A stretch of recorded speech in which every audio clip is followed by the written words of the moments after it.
conflict. In northern Mali, the country is divided de facto into two. In the Democratic Republic of Congo, 120 armed groups, yet it is the busiest airspace in the continent of Africa. Minerals are being taken away to Europe and America. Central African Republic, the same. Libya, the same. Several months ago, I wrote to the chair of the African Union and to all African heads of state and said, convene a meeting with only one agenda item. What can we do to save Africa from this slide? Only 4 replied.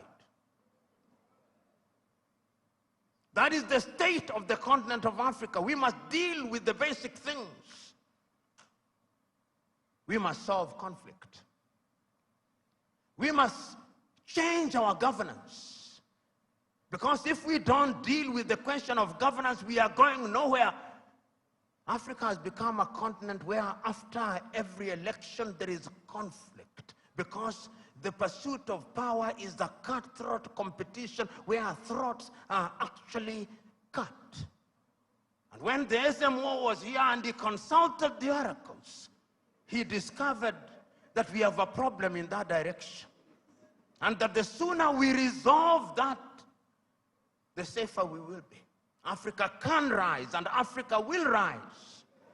But it's not going to rise by prayer and fasting.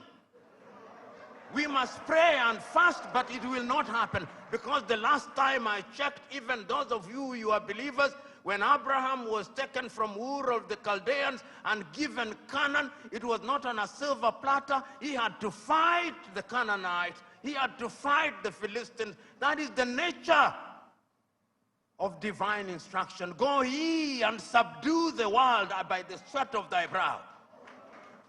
The kitchen where they make manna was closed. Manna will no longer come. Because you must now make your manna. And it is our duty, therefore, as Africans to begin to rethink the younger generation. You know, there is a saying in Chichewa in Malawi that more precious than our children are our children's children. So when we are doing these things, we must remind ourselves that we are doing for this generation and generations yet to be born.